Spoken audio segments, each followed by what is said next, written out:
Lamentablemente hemos transformado nuestra ciudad y nuestra región y nuestro país en el basurero del mundo.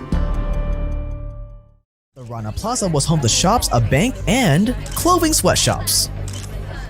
The whole building had been ordered to evacuate and not return to work until the repairs could be done. But the sweatshops didn't have time for that. Instead, they threatened workers. They told them they would withhold a month's pay if they didn't return to work the next day. Most of these workers were women and kids who desperately needed the money. They couldn't afford losing a month's salary. So on April 24th, 3,122 people returned to work in the building. A lot of the clothes being made by these workers would end up in Walmart and Primark.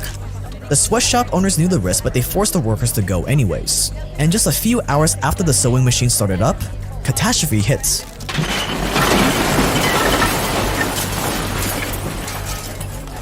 At 9 a.m. on April 24, 2013, Rana Plaza collapses. An 8-story building collapsed today, killing at least 145 people. During morning rush hour, it simply collapsed. It's estimated that more than 3,000 people, mainly female garment workers, were inside when the building came down. The sound of crushed concrete and falling walls could be heard all throughout the city. People who felt the collapse said it felt like an earthquake. After the collapse, the search for survivors and victims took almost 3 weeks. In the end, over 2,000 people were injured and 1,134 died. It was one of the most preventable accidents of its kind in history, but it was definitely not the only one. These sorts of catastrophes happen regularly in sweatshops. There's reports of managers locking doors to stop workers from getting out, and even when building owners know conditions are dangerous, they still force their workers to show up. And all of this is fueled by something called fast fashion.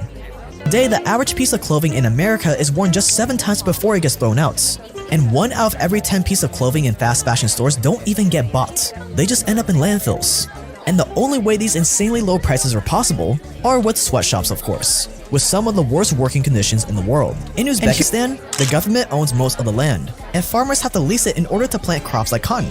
But because the government owns all the land, they've created a monopoly where each cotton farmer has to meet insane cotton production quotas and sell their cotton at a specified low price, or risk being left without any sort of work or income at all. In most cases, the price set by the government is even lower than the production costs. Their solution? Slave labor. Every harvest, thousands of civilians, including doctors, teachers, and children, are forced to work on cotton farms to help reach production goals. These workers aren't paid, they have to live in camps or buildings without running water. And if they refuse to work, they may find themselves publicly humiliated, punished, or fired from their regular jobs. And even though most major fashion brands have signed agreements to not buy from Uzbekistan, companies like Forever 21 and Urban Outfitters still sometimes get caught using the country's cotton. If you don't want to go with Uzbekistan, maybe source your cotton from Xinjiang. Xinjiang is the westernmost region of China. It's known for its energy reserves, its giant cotton industry, producing 1/5 of the world's cotton supply, and its concentration camps for Uyghurs. After these camps were set up, these same prisoners were brought onto cotton farms and factories to be used as forced labor. What all of this means is that you get some very cheap cotton. But beware, since Xinjiang's camps are in the mainstream now, any association with them can lead to your brand getting boycotted or cancelled.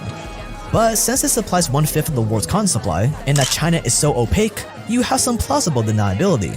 The supply chain is so complex. I didn't know we were using slave labor. With such low prices for cotton, harvested using slave labor and sold for dirt cheap, you're ready for the next step in production, making the actual clothes.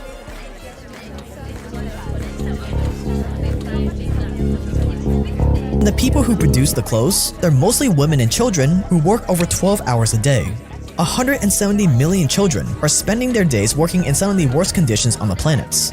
They're verbally abused, not allowed to take breaks, forced to work even when they're tired, sick, or injured, all that for maybe $2 to $3 a day if they're lucky. Any unethical means of production of many At every point of this chain, it's mostly women that are affected, from the women that work in the factories making the clothes, to the women who are being used to do advertising. Do you care about the slaves making your clothes?